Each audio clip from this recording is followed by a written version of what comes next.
Assalamualaikum warahmatullahi wabarakatuh.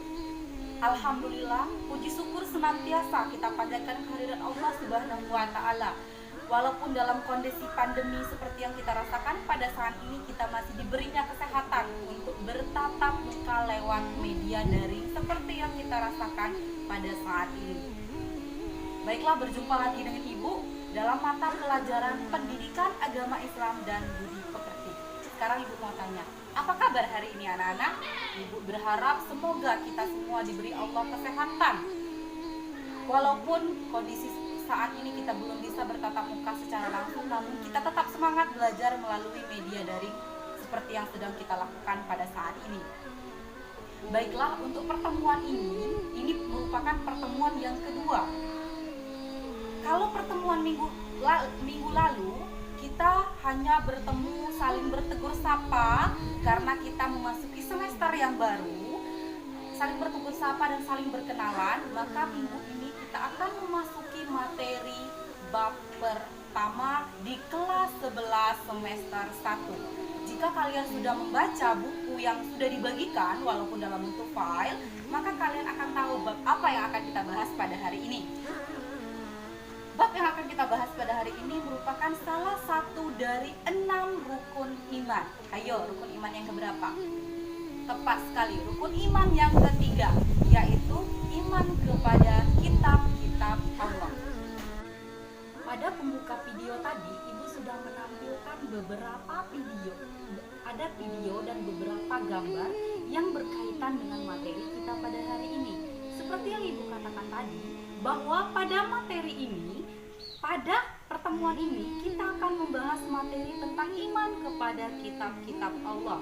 Tadi sudah Ibu tampilkan apa saja kitab-kitab yang Allah turunkan kepada manusia.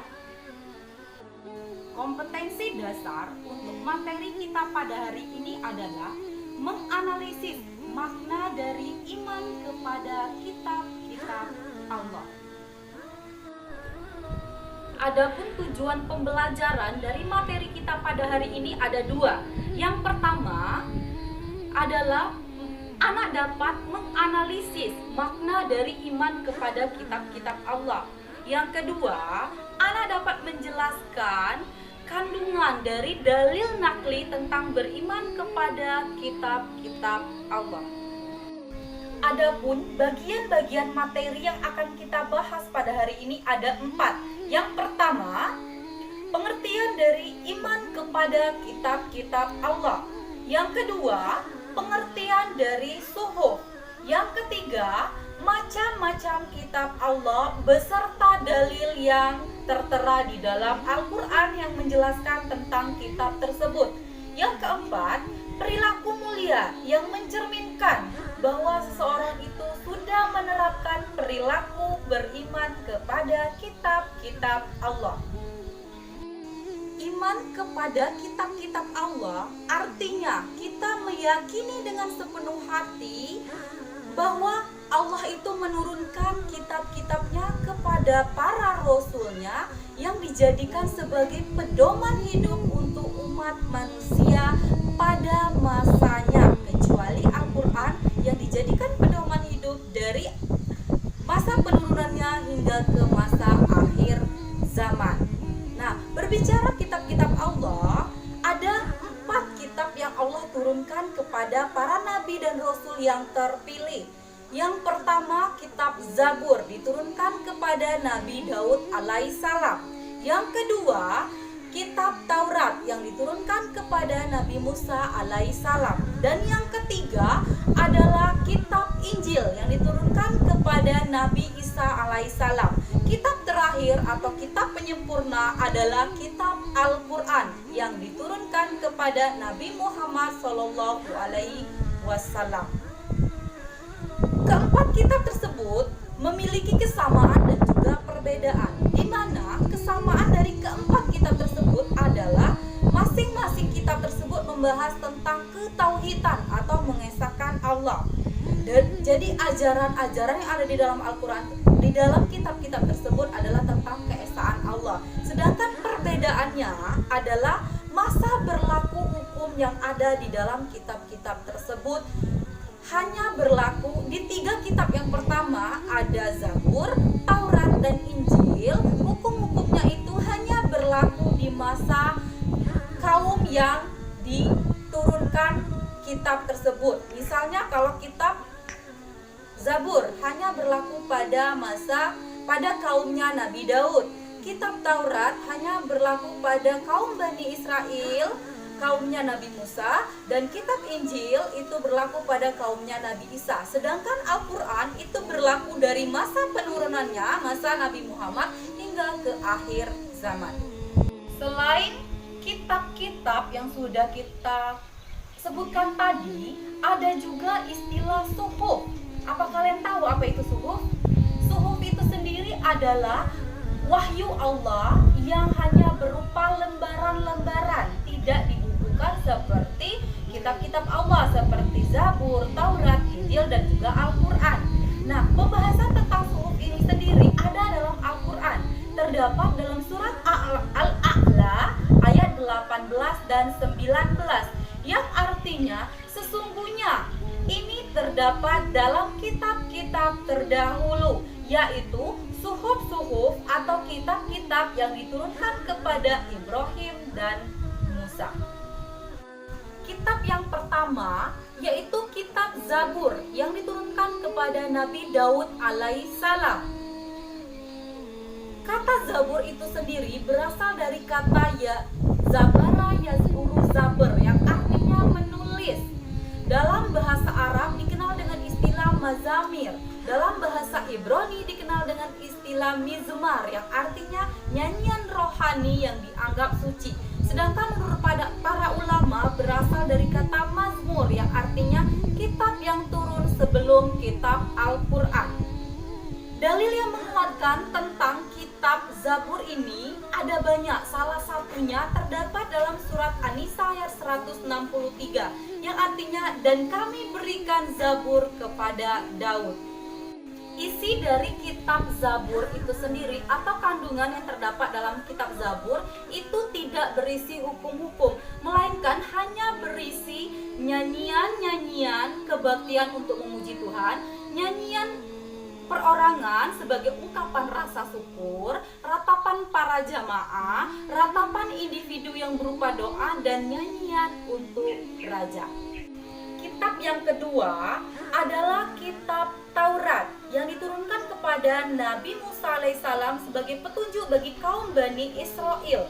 Kata Taurat berasal dari bahasa Ibrani, yaitu Torah yang artinya instruksi.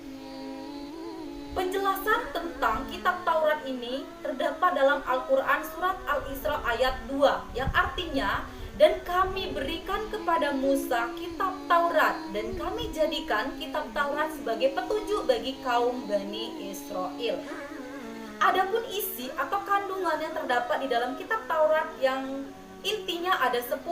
Yang pertama, perintah untuk bertauhid.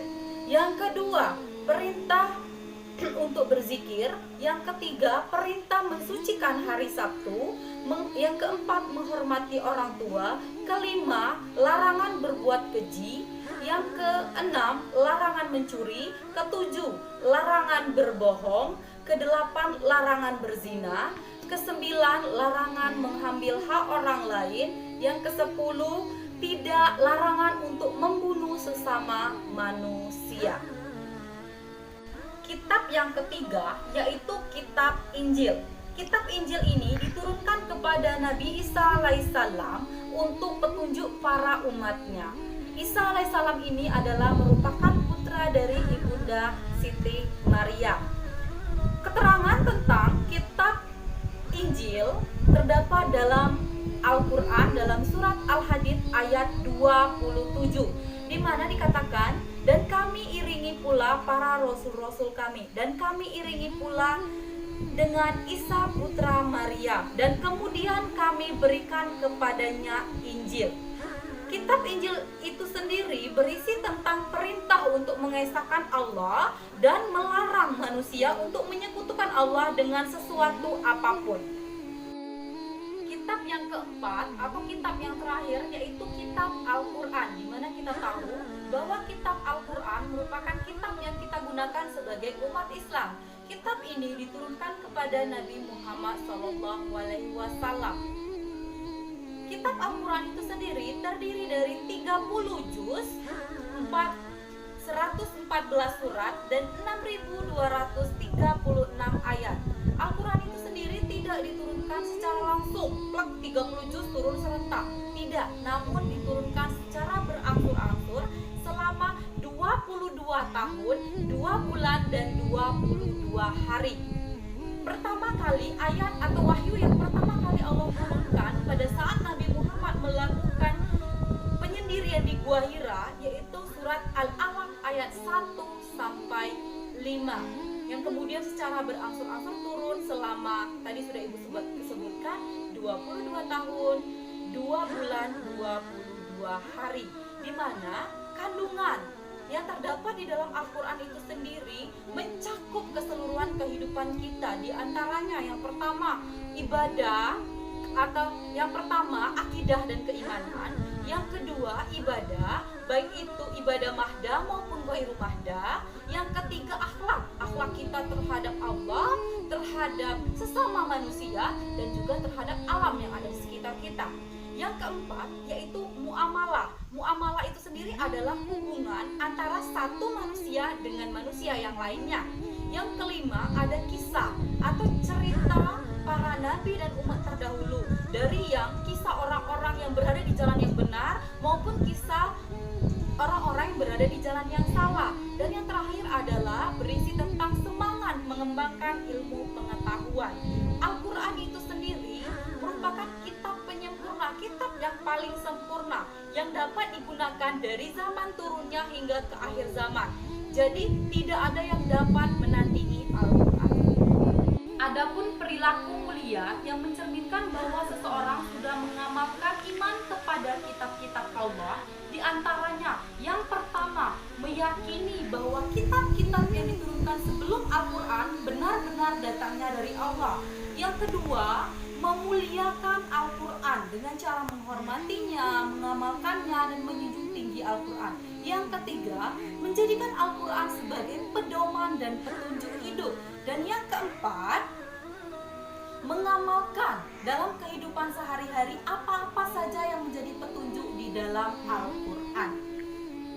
Dari penjelasan materi yang sudah Ibu sampaikan, dapat kita simpulkan bahwa iman kepada kitab-kitab Allah adalah mempercayai dengan hati bahwa keempat kitab Allah benar-benar wahyu dari Allah yang diwahyukan kepada Rasulnya sebagai petunjuk dan pedoman hidup manusia. Kitab-kitab yang Allah turunkan kepada Nabi dan Rasul ada 4. Yang pertama kitab Zabur yang diturunkan kepada Nabi Daud alaihissalam, kitab Taurat diturunkan kepada Nabi Musa alaihissalam, kitab Injil kepada Nabi Isa alaihissalam, dan kitab Al-Quran kepada Nabi Muhammad sallallahu alaihi wasallam. Al-Quran merupakan kitab penyempurna yang dijadikan pedoman hidup manusia kita sebagai seorang muslim. Untuk lebih memahami materi tentang iman kepada kitab-kitab Allah, selain tadi memperhatikan penjelasan dari Ibu akan memberikan tugas individu kepada kalian yang kalian kerjakan di rumah. Untuk tugasnya, silakan kalian buka buku paket halaman 4. Di sana ada 3 peristiwa yang perlu kalian komentari, baik dari sisi agama, sosial, budaya, maupun dari sisi-sisi yang lain yang kalian tulis di dalam kertas double folio. Sertakan bukti-bukti dan dokumen pendukung dari pendapat atau argumen yang kalian berikan.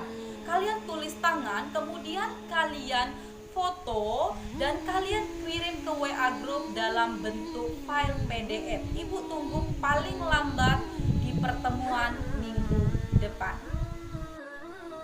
Demikianlah penyampaian materi kita pada pertemuan kali ini untuk materi iman kepada kitab-kitab Allah. Ibu berharap kalian lebih banyak membaca referensi yang lain, dan dalam mengerjakan tugas kerjakan dengan sungguh-sungguh. Pesan Ibu, sesuai dengan materi kali ini, jadikanlah Al-Quran sebagai pedoman hidup kita, sebagai petunjuk kita dalam melaksanakan kehidupan kita sehari-hari. Ibu akhiri, Assalamualaikum warahmatullahi wabarakatuh.